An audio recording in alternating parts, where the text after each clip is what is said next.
आदरणीय दर्शकवृन्द नमस्कार। कार्यक्रम लाइफ ओके टेलिभिजनको लाइफ ओके सन्दर्भमा यहाँहरूलाई हार्दिक स्वागत छ। आज हाम्रा कार्यक्रमका अतिथि हुनुहुन्छ स्वतन्त्र राजनीतिक शक्तिबाट उहाँ काठमाडौँ क्षेत्र नम्बर 10 का स्थायी बासिन्दा र प्रतिनिधि सभा उम्मेदवार कानुन व्यवसायी अधिवक्ता गंगाप्रसाद भेटवाल। आज हामी उहाँसँग मङ्सिर 4 मा हुन गइरहेको सङ्घ र प्रदेशको चुनावी कुरा, त्यस्तै देशैभरि स्वतन्त्र उम्मेदवारको लहर चलेको छ। स्वतन्त्र युवाहरूमा एकदम उठुटी बढेको छ र पछिल्लो समय युवाहरूमा राजनीतिक शक्ति असाध्यै जागेको पाइएको छ। र त्यस्तै उहाँ काठमाडौँ क्षेत्र नम्बर 10 बाट एउटा युवा उम्मेदवारको रूपमा उहाँले आफ्नो उम्मेदवारी दिइरहँदा काठमाडौँ क्षेत्र नम्बर 10 मा के कस्ता समस्या छ, स्वास्थ्य, शिक्षा, बाटाघाटा, यिनै विषयहरूमा हामी जोडेर हामी भेटवाल सरसँग कुराकानी बहस र छलफल गर्छौँ। भेटवाल सर, यहाँलाई कार्यक्रममा स्वागत छ। नमस्कार थापा सर। आराम हुनुहुन्छ? एकदम आरामै छु। वास्तवमा अहिले सरको क्षेत्रमा चुनावी चहलपहल कतिको लागेको छ। आजबाट घर दैलो कार्यक्रम पनि सुरु भएको छ। तपाईँ असाध्यै व्यस्तता हुनुहुन्छ, मलाई थाहा छ। व्यस्तताको बावजुद पनि हामीलाई टाइम दिनुभएको छ सर। त्यहाँको चुनावी चहलपहल कस्तो छ, त्यहीँबाट व्याख्या गरिदिनु हजुर सुरुबाट। अहिले अब मङ्सिर 4 गते सङ्घीय संसद प्रदेश संसदको चुनाव चाहिँ घोषणा भएर उम्मेदवारी दर्ता भइसकेपछि उम्मेदवारहरू मैदानमा आएको अवस्था छ। यो असार लागेको भन्नुपर्छ। सबै उम्मेदवारहरू व्यस्त हुने समय नै भयो। विशेष गरी नेपाली जनताले परिवर्तनको पक्षमा आवाजहरू उठाइरहेका र हामी एउटा कानुन व्यवसाय बौद्धिक क्षेत्रको व्यक्तित्वहरू अहिलेको पोलिटिक्समा राजनीतिमा नेपाली जनताले माग गरिरहेको हुनाले हाम्रो व्यस्तता अरूको भन्दा डबल तिर्बल हुनु चाहिँ स्वाभाविक छ। किन जनताहरू हामीलाई सुन्न चाहनुहुन्छ, हाम्रा योजनाहरू सुन्न चाहनुहुन्छ, नयाँ नेपाल निर्माण बनाउने अब कस्ता व्यक्तिहरू आउँदै हुनुहुन्छ भनेर सबै जनताहरू 10 नम्बर मात्रै होइन कि देशभरि नै स्वतन्त्र उम्मेदवारहरूको पक्षमा एउटा चासो बढेको छ। सर, जस्तै तपाईँ मोटामोटी सरकारले चुनावै घोषणा नगरिकन नि तपाईँ काठमाडौँ क्षेत्र नम्बर 10 मा अलिकति चर्चित भइसक्नु भएको छ भन्ने मैले बुझेको छु। त्यहाँका केही यसो चिनेका साथीभाइसँग कुरा गर्दा तपाईँ फेसबुक, सामाजिक सञ्जाल, घर दैलो पहिलादेखि नै गरिरहनु भएको छ। अहिले पछिल्लो समय तपाईँले यसो मोटामोटी चिया पसल, गाउँघर चिनेका दाजुभाइहरूसँग भेटघाट गर्दा यो नयाँ राजनीतिक दल होस् अथवा स्वतन्त्र पार्टीहरूलाई हेर्ने दृष्टिकोण अथवा धारणा कस्तो पाउनु भएको छ? अहिले वास्तवमै मुलुक परिवर्तनको सङ्घारमा छ। 2046 सालदेखि अहिलेसम्मको पिरियड हेर्ने हो भने 33 वर्षमा दलहरूले नेपाली जनतालाई निराशा, विकृति, विसङ्गति बाहेक केही दिन सकेनन्। विकास निर्माणको कुरा त गर्न सकेनन्, इमान्दारिता पनि प्रस्तुत गर्न सकेनन्। देश लुट्ने कामहरू मात्रै गरे दलका नेताहरूले। यी दलीय व्यवस्थामा त्यो जनताले महसुस गरे। अब नेपाली जनताले परिवर्तनको पक्षमा स्वतन्त्र व्यक्तिहरू र अन्य साना दलका नेताहरूलाई हेरिरहेको अवस्था छ। वास्तवमा भन्ने हो भने जनताले हामीलाई हेरिरहेको अवस्था छ। अब रह्यो म क्षेत्र नम्बर 10 सङ्घीय संसदको उम्मेदवार भएको कारणले गर्दा स्वतन्त्रहरूको देशव्यापी सञ्जालहरूबाट हामीले स्वतन्त्र शक्तिहरूलाई एकजुट गराउँदै स्वतन्त्र राजनीतिक शक्ति नेपाल निर्माण गरेका छौँ। दलभन्दा माथि देश, जातिभन्दा माथि देश, विचारहरूभन्दा माथि देशको विचार, व्यक्तिको पार्टीको विचारभन्दा माथि देशको विचार हुनुपर्छ भन्ने मान्यताका साथ 4 वटा आधिकारिक पार्टीहरू र 17 वटा स्वतन्त्र समूहहरू संयुक्त रूपमा एक गठ्ठा भएर स्वतन्त्र राजनीतिक शक्तिको निर्माण गरी हामी चुनावमा अगाडि बढिरहेका छौँ र स्वतन्त्रहरू शक्तिशाली छन् भन्ने कुराको यो प्रमाण हो। म 10 नम्बरमा नेपाली आमा बुबा दाजुभाइ दिदीबहिनी 10 नम्बरका जनताहरू मतदाताहरूको बिचमा गइरहँदाखेरि मैले सर्वे पनि गरिरहेको छु। 75% जनताले मतदाताहरूले नयाँ मान्छे, स्वतन्त्र मान्छेहरू खोजिराख्नु भएको छ। स्वतन्त्रहरूबाट पनि को पढेको छ, को चिन्तनशील छ, कसका योजनाहरू देशका निम्ति छन्, को कति राष्ट्रभक्त छ भन्ने कुरा खोजिरहेका छन्। इमान्दार, राष्ट्रभक्त र विद्वान मान्छे, पढेको मान्छेहरू अहिलेको मुलुकको लागि आवश्यक छ। अब यो रह्यो सङ्घीय संसदको काम भनेको कानुन बनाउने हो। म आफै चाहिँ नि कानुन व्यवसायी अधिवक्ता भएको हुनाले यो 10 नम्बर क्षेत्रका जनताले निश्चय पनि कानुन बनाउने ठाउँमा कानुन व्यवसायलाई नै खोज्ने चाहना व्यक्त गरिरहेको छ। त्यो मैले महसुस पनि गरिरहेको छु। अब रह्यो स्वतन्त्रहरूको नाममा अरू चाहिँ नि साथीभाइहरू पनि उठ्ने भनौँ अवस्था पनि छ, उठ्नु पनि भएको छ। सबैभन्दा ठुलो नेपाली काङ्ग्रेसले नेपाललाई बर्बाद बनायो।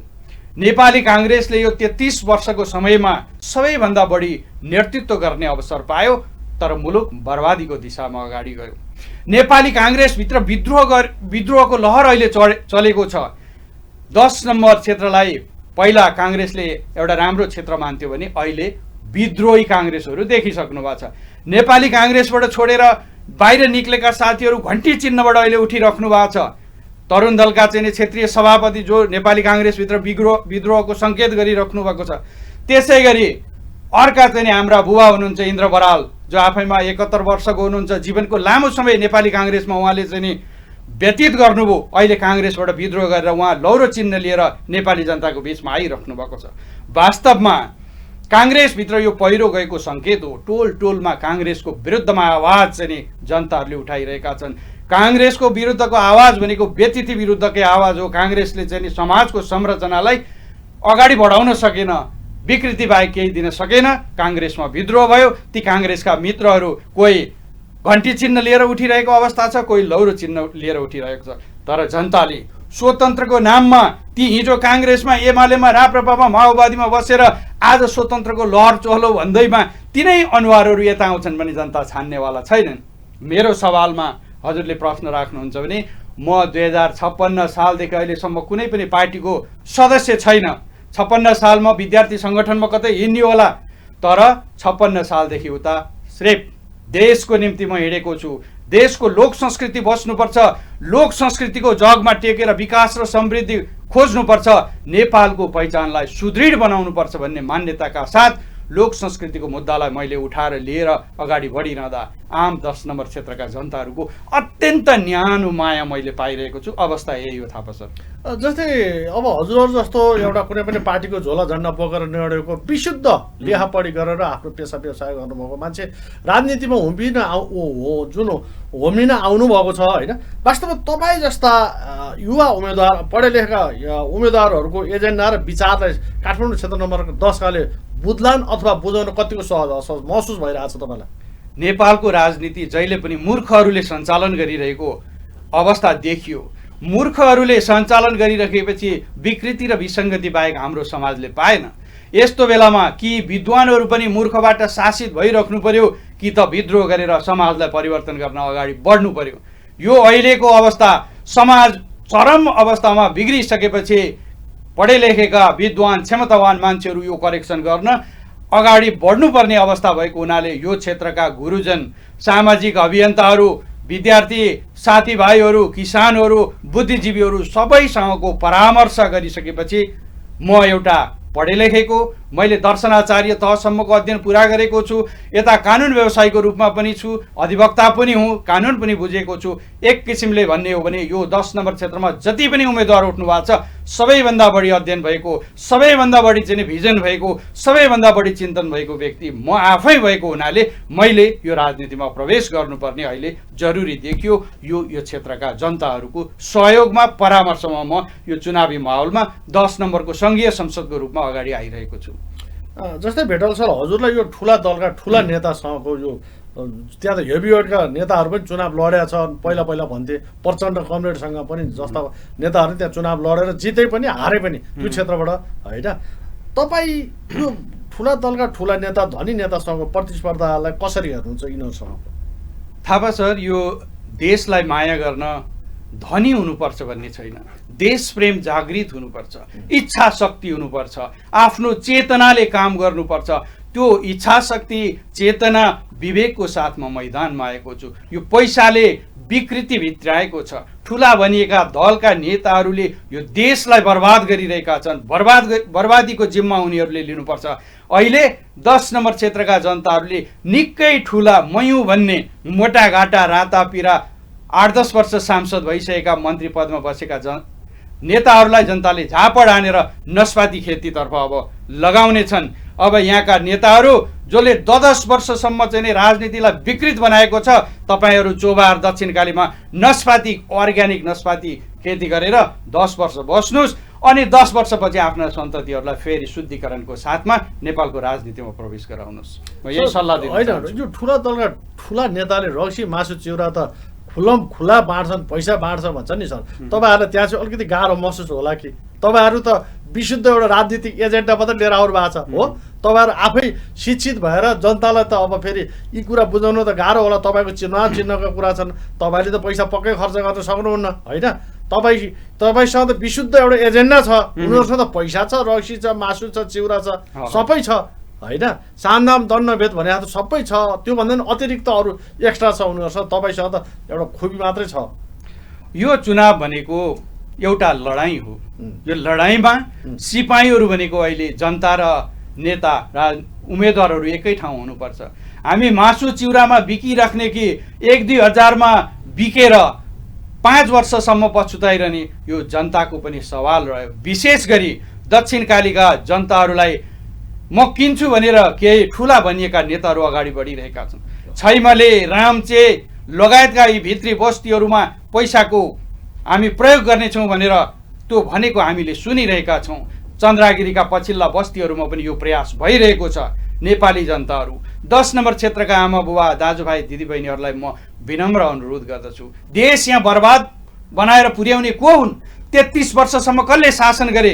यो मुलुक 33 वर्ष अगाडि नेपाल भनेर चाहिँ चिनिरहेको थियो। 33 वर्षको बिचमा राजनीतिक प्रणाली ध्वस्त भएको छ। राजनीतिक प्रणाली नेपालले कन्ट्रोल गर्न सक्ने अवस्थामा छैन। अब विदेशीहरूले हाम्रो समाजमाथि आक्रमण गर्दैछन्, संस्कृति बिगार्दैछन्। राजनीतिक प्रणाली चाहिँ विफल बनाइसके। त्यही 1000 मासु चिउरामा नेपाली जनता कतिपय अवस्थामा बिकेर पनि उनीहरूको मतियार बनेको अवस्था छ। अब ती विदेशीहरूले हाम्रा चाहिँ ठुला भनिएका नेताहरूलाई, दलका नेताहरूलाई प्रयोग गरेर, कथित ठुला भनिएका नेताहरूलाई प्रयोग गरेर अब समाजको संरचना बिगारेर हाम्रो सनातनी परम्परामा एउटा धक्का दिइरहेका छन्। सम्पूर्ण हामी 10 नम्बर क्षेत्रका मतदाताहरू एक भएर हाम्रो संस्कृतिलाई अझ मजबुत बनाएर अगाडि बढ्नुपर्छ। ती अपराधिक सोचका चाहिँ नेता भनिएकाहरूलाई झापड हानेर मङ्सिर 4 गते तह लगाउनुपर्छ। यो यात्रामा 10 नम्बर क्षेत्रका हामी सबै एकै ठाउँमा छौँ। यो मेरो 2 महिनाको अभियानले प्रमाणित भएको कुरा हो। भेटर सर, जस्तै हजुरले त धेरै त्यहाँ रिसर्च गर्नु भएको छ, हिँड्नु भएको छ, घर दैलो गर्न सुरु गरिसक्नु भएको छ। ऊ त यो चुनावै सरकारी घोषणा नगरेदेखि नै तपाईँ एउटा लोकप्रियता कमाइसकेको मान्छे। वास्तवमा तपाईँले भन्नुपर्दा काठमाडौँ क्षेत्र नम्बर 10 मा प्रमुख समस्या शिक्षा, स्वास्थ्य, बाटोघाटोको अवस्था, मठ मन्दिर, अब यो कस्तो देखिरहनु भएको छ सर हजुरले यसो हेर्दाखेरि? काठमाडौँ 10 को मात्र होइन थापाजी, हजुर, यो मुलुकभरिको एउटा सोच भनेको हामी बाह्य सोचबाट चाहिँ नि परिचालित भए जस्तो महसुस भएको छ। यो चाहिँ हाम्रो राजनीतिक पहिलाको प्रणालीले हामीलाई नेपाल केन्द्रित होइन कि विदेश केन्द्रित बनाएको छ। विदेशका कुरा राम्रा, हाम्रा कुरा नराम्रा, हाम्रा चिज चाहिँ केही होइनन् भन्ने संस्कार बनाएको छ। हाम्रो भनेको नेपाल हो। नेपाली माटोभन्दा ठुलो दुनियाँमा केही छैन। नेपाली संस्कृतिभन्दा ठुलो कुरो केही छैन। हामी नेपालीभन्दा ठुलो जाति महाजाति दुनियाँमा कुनै छैन। यो भावनाका साथ हामी अगाडि बढ्नुपर्छ। हामी सबैजना यसरी जागृत हुने हो भने नेपाल आमा जाग्ने छिन्। नेपाल आमा सङ्कटमा छिन्। नेपाल आमाको सङ्कट दूर गर्नुपर्छ भनेर हामीले स्वतन्त्र राजनीतिक शक्ति नेपालको सञ्जालले काखमा बच्चा बोकेको आमा चुनाव चिन्ह चाहिँ हामी प्रयोग गरेर प्रतीकात्मक ढङ्गले नेपाल आमाको उद्धार गर्नुपर्छ। नेपाल आमाको उद्धार गर्नु भनेको हाम्रो सबै सम्पूर्ण नेपालीको उद्धार हो भन्ने मान्यताका साथ हामी संस्कृतिलाई मुख्य केन्द्रबिन्दुमा राखेर अगाडि बढिरहेका छौँ। अब योदेखि बाहेक हाम्रो सोचभन्दा बाहेकका समस्या हो भने बाटोघाटोको समस्या पनि छ, चेतनाको समस्या पनि छ, केही विद्युतका समस्याहरू पनि छन्, खानेपानीका समस्याहरू पनि छन्। तर अहिलेको प्रमुख मुद्दा भनेको पहिचानको मुद्दा हो। नेपाली संस्कृति बच्यो भने मात्रै हामी नेपाली भएर बाँच्नेछौँ। नेपाली संस्कृति, लोक संस्कृतिको जगलाई मजबुत बनाएर हामीले विकास र समृद्धि खोज्नुपर्छ। सुन्दर नेपालको निर्माण गर्नुपर्ने हुन्छ। त्यसको निम्ति म प्रतिबद्ध छु। 10 नम्बर क्षेत्रका जनताहरू मेरो साथमा हुनुहुन्छ। हामी एक भएर 10 नम्बर क्षेत्रलाई कायापलट गर्नेछौँ र त्यसपछि सिङ्गो नेपाललाई सांस्कृतिक ढङ्गले मजबुत बनाउनेछौँ। वैदेशिक हस्तक्षेपहरूलाई रोक्नेछौँ। यो मेरो यात्रामा मेरा गुरुजनहरूले मलाई निरन्तर परामर्श दिइराख्नु भएको छ, निरन्तर ऊर्जा दिइरहनु भएको छ। गुरुहरूको आशीर्वचनलाई शिरोधार्य गर्दै म समाज परिवर्तन गर्ने क्रममा अगाडि बढेर नेतृत्व सम्हाल्नेछु। सर जस्तै हजुरको क्षेत्रमा जहाँसम्म लाग्छ मलाई दक्षिणकाली मन्दिर पनि पर्छ जस्तो लाग्छ। यो आन्तरिक पर्यटकको लागि धेरै सम्भावना बोकेको ठाउँ छ होइन सर। यसको लागि हजुरसँग केही भिजन छ सर? यो दक्षिणकाली भनेको एउटा नेपालको ठुलै माताको रूपमा मानिन्छ हिन्दूहरूको लागि होइन सर। त्यस कारणले यो दक्षिणकाली मातालाई आन्तरिक पर्यटक व्यवस्थापन गर्नलाई हजुरको केही भूमिका हुनसक्छ? 10 नम्बर क्षेत्र भनेको थापाजी यो ज्ञान भूमि पनि हो, तपोभूमि पनि हो। हजुर। यो ज्ञान भूमि किन हो भन्नुहुन्छ भने यहाँ त्रिभुवन विश्वविद्यालय छ। त्रिभुवन विश्वविद्यालय भनेको नेपालको सबैभन्दा ठुलो र महत्त्वपूर्ण शैक्षिक प्रतिष्ठान हो। यो त्रिभुवन विश्वविद्यालयको वरिपरि गुरुजनहरू हजुरकै क्षेत्रमा पर्छ? मेरै क्षेत्रमा पर्छ, 10 नम्बर कीर्तिपुरमा पर्छ। यो त्रिभुवन विश्वविद्यालयको वरिपरि गुरुजनहरू बस्नुहुन्छ, विद्यार्थीहरू बस्नुहुन्छ र यो क्षेत्रका जनताहरू पनि यो शिक्षाबाट चाहिँ नि लाभान्वित भइराख्नु भएको हुन्छ। त्यसो भएको हुनाले यो 10 नम्बर क्षेत्रमा त्रिभुवन विश्वविद्यालय छ, यहाँ गुरुजनहरू हुनुहुन्छ, यहाँ विद्यार्थीहरू हुनुहुन्छ, यहाँ शिक्षकहरूको ठुलो जमात यहाँ बस्ने गरेको हुनाले यो ज्ञान भूमि हो। अब तीर्थभूमि पुण्यभूमिको रूपमा भन्नुहुन्छ भने दक्षिणकाली माताको मन्दिर दक्षिणकाली नगरपालिकामा छ। त्यस्तै गरी शेषनारायण मन्दिर त्यही दक्षिणकाली नगरपालिकामा छ। चोभारमा मञ्जुश्रीले चाहिँ काटेको पवित्र चाहिँ पुण्य ठाउँहरू त्यहाँ पच्चाबहरू त्यहीँ छ। यता मास्तिरपट्टि आएपछि कीर्तिपुरको चोभारको डाँडोमा आदिनाथको मन्दिर छ। अलिवरतिर आएपछि भाजङ्गलमा विष्णुदेवीको मन्दिर छ। अलिकति माथि कीर्तिपुर डाँडोमा आइसकेपछि 1 नम्बर 2 नम्बरमा आइसकेपछि बाघ भैरव इन्द्रायणी, 10 नम्बरमा गइसकेपछि चिलिन्चो बिहार, अनि यता मत्स्यनारायणमा मत्स्यनारायण थान, उता माता तीर्थकुण्ड भालेश्वर मन्दिर, यतापट्टि सतुङ्गलमा अरू देवी देवताका स्थानहरू, यी सम्पूर्ण चिजहरूलाई हेर्ने हो भने नेपालको ज्ञानभूमि तपोभूमिको रूपमा रहेको यो 10 नम्बर क्षेत्र आगामी दिनमा मेरो विजय सँगसँगै सांस्कृतिक रूपले जागृत हुनेछ र विश्वलाई एउटा नयाँ सन्देश 10 नम्बर क्षेत्रले दिनेछ। आन्तरिक र बाह्य पर्यटनको यो केन्द्रबिन्दु हुनेछ। थापा सर एकदम सही कुरा गर्नुभयो सर। यसमा यो दक्षिणकाली त एकदमै प्रचुर सम्भावना भएको पर्यटकको लागि, तर गएका पुराना नेताहरूले त्यहाँ केही पनि माखौली मारेनन् भन्ने मैले पहिला सुनेको थिएँ र हजुरले हरेक पटक फेसबुकमा कुरा गर्दाखेरि त्यो दक्षिणकाली माता, बाटोघाटो, स्वास्थ्य, शिक्षाको विषयमा बोले पनि सुनेको थिएँ सर। अब हजुरले खास वास्तवमा चुनाव जित्नुभयो भने सर यो सेवा सुविधाको विषयमा केही छ हजुरको धारणा? कोहीले अब सेवा सुविधा मात्र लिन खोजे पनि देखिएको छ, कति सांसद मन्त्रीहरूले पैसाको लागि मरिहत्ते गरे पनि देखिन्छ। सेवा सुविधा तपाईँ जित्नुभयो भने सेवा सुविधाको विषयमा केही छ भन्नु सर?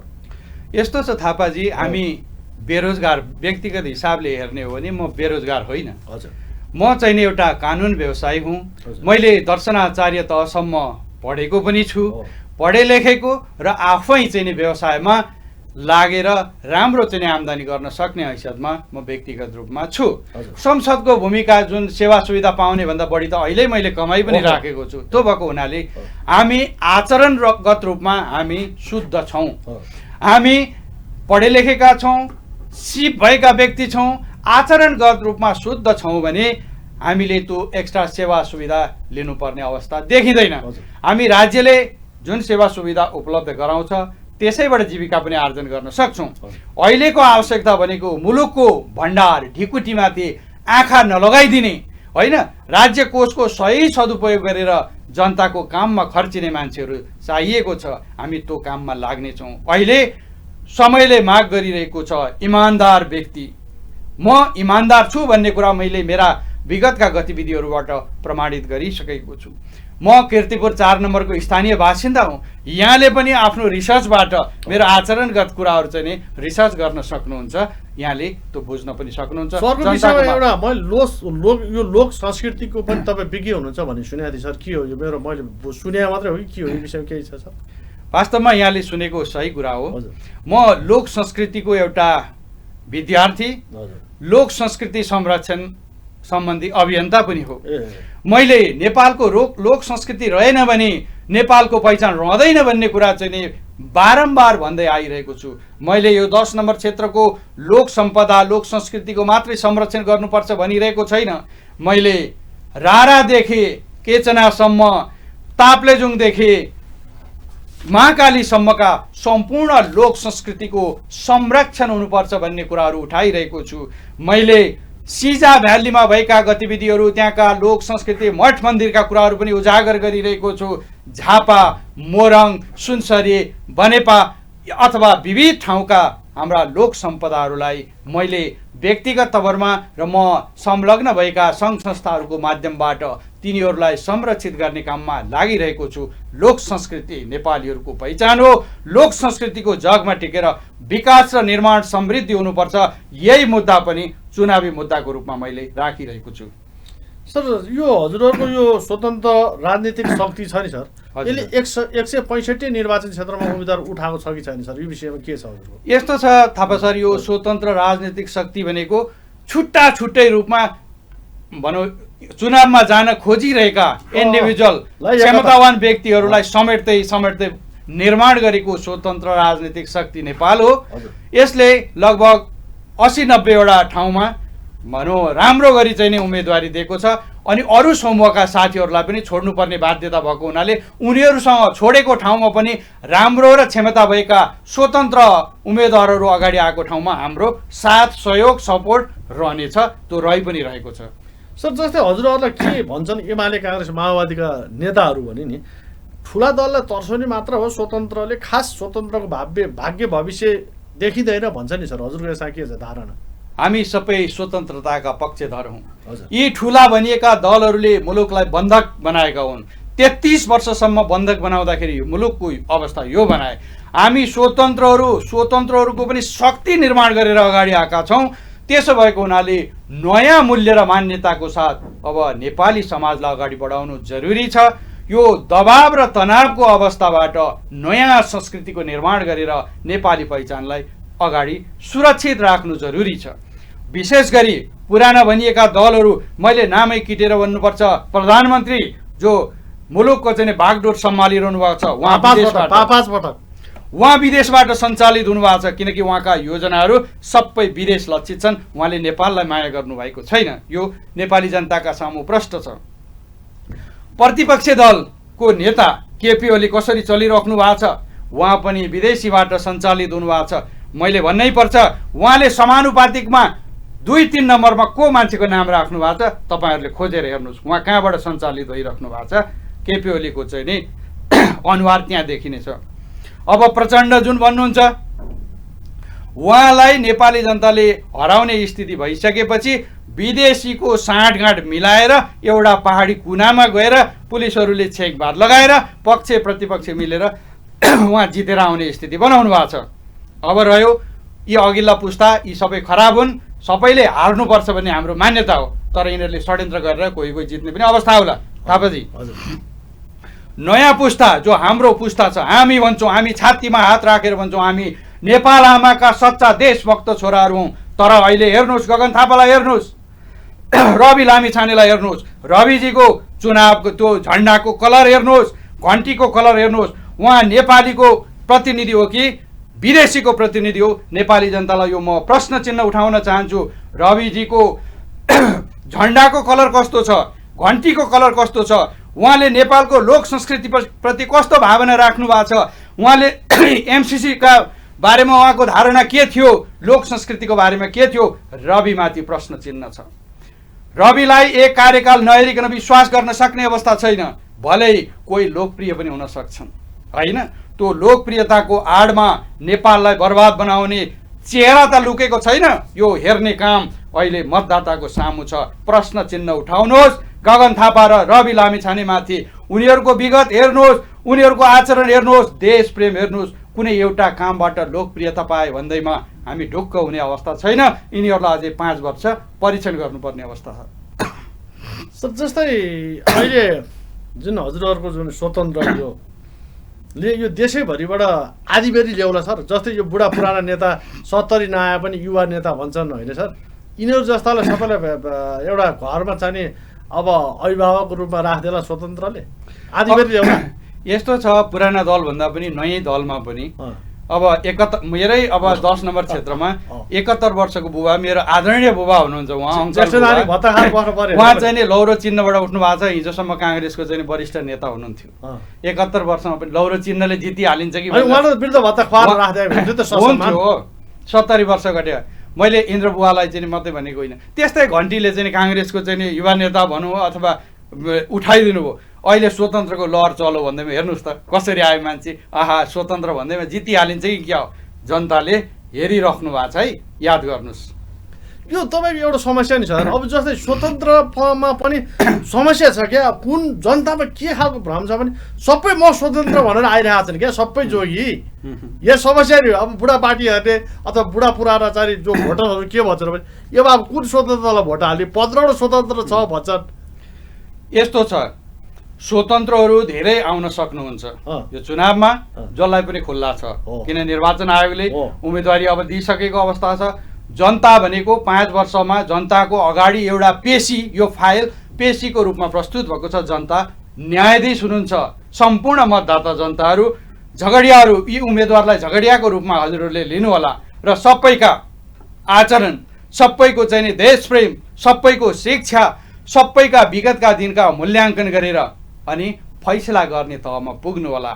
अब मेरो छिमेकी आयो, मेरो बुबा आउनुभयो, मेरो चाहिँ काका, मेरो साथीको साथी आयो भनेर होइन। अहिले देश बचाउने कि डुबाउने, देश बचाउने कि बिगार्ने, राख्ने कि नराख्ने भन्ने सवाल हाम्रो अगाडि आएको छ। Nation is the first. आफ्नो नाता कुटुम्ब भन्दा पनि, छिमेकी भन्दा पनि देशलाई माया गरौँ, देशलाई बचाउँ, देशको लोक संस्कृति समृद्ध बनाऊँ, आफ्नो पहिचान समृद्ध हुनेछ।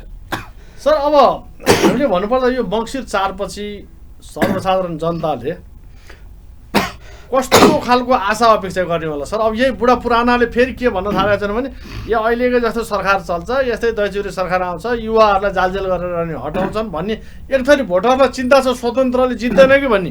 हजुरको विचारमा मङ्सिर 4 पछि कस्तो खालको आशा अपेक्षा पुरा गर्नेला यो अहिलेको चुनावले सर? जनताले पुराना गलत प्रवृत्तिकालाई झापड हान्नै पर्छ। हजुर, मतदाताहरूलाई म फेरि पनि अनुरोध गर्छु, पुराना नेताहरूलाई, विगतमा दलमा सम्बद्ध भएका नेताहरू, उम्मेदवारहरूलाई हजुरहरूले भोट नदिनु होला। नयाँ मान्छेहरू आयो भने नयाँ विचारहरूको साथ अगाडि आउनुहुनेछ। यो उम्मेदवार, यो चुनाव पुराना दलको लागि 50% अन्तिम हो, अर्को इलेक्सन उहाँहरूको निम्ति अन्तिम बिन्दु हुनेछ। अब अहिलेदेखि नयाँ जुझारु, क्षमतावान, पढे लेखेका युवाहरूलाई राज्यले ठिक पार्दै गर्नुपर्छ। यो चुनाव चाहिँ अहिले चाहिँ प्लेटफर्म बनाउने चुनावको रूपमा छ। नयाँ स्वतन्त्र क्षमतावान उम्मेदवारहरूलाई देशभरिबाट हजुरहरूले जिताइदिनु होला। 10 नम्बरमा भएका उम्मेदवारहरूमध्ये सबैभन्दा क्षमतावान, पढे लेखेको, योजनासहित आएको म छु। होइन भने हजुरहरूले हेरेर, सबै उम्मेदवारहरू हेरेर, जाँचेर, जोखेर मतदान गर्नु होला। कार्यक्रममा आइदिनु है, धेरै धेरै धन्यवाद। थापा सर, यहाँलाई पनि धेरै धेरै धन्यवाद। सम्पूर्ण 10 नम्बरवासी मतदाताहरूलाई काखमा बच्चा बोकेको आमा चुनाव चिन्हमा मतदान गरी म अधिवक्ता गंगा प्रसाद भेटवाललाई स्वतन्त्र राजनीतिक शक्तिको तर्फबाट विजय गराइदिनु होला। निकट भविष्यमा आउँदै गरेको शुभ दीपावली, नेपाल सम्वत, छठ लगायतका सम्पूर्ण चाडबाडहरूले हामी सबैको कल्याण गरून्। नमस्कार। आदरणीय दर्शकवृन्द, आजको कार्यक्रमको निर्धारित समय सकेको छ। कार्यक्रमबाट प्राविधिक मित्र र हाम्रा अतिथि गंगा प्रसाद भेटवाल र म कार्यक्रम प्रस्तुता मनोज थापा, हामी सबै टिमलाई बिदा दिनुहोस् कार्यक्रमबाट। नमस्कार, धन्यवाद।